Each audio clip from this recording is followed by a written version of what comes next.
Okay, in this video we're going to go through the anatomy of a 3D printer. This here is where you hold your spools. So I'm going to go ahead and load my spools. Make sure that your tag line is facing down towards you. Otherwise it won't load properly. So like that. And then back here is our on-off switch. This is where we plug in. So I'm going to go ahead and plug this in. And turn on the machine. It'll take a second to turn on. This is very important. This is our bed that will actually be adhering to the 3D print as it prints.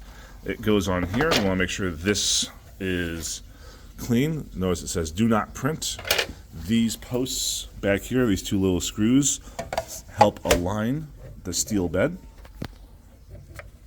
So you just kind of push them like that. Make sure they're lined up. We got two little notches back there. Great. This is where we insert the filament from the spool. So I'm going to go ahead and preheat this and show you that. I'm also going ahead and move the X. So I'm going to go into settings. I want to move the Z axis up to give me a little bit of room to show you guys the video. So I'm going to show it moving up. That'll work. Go back to main. We're going to see how hot it is. We're going to insert this. I've already cut it. So I'm just going to insert it in the top. And make sure this preheated to about 215. It is.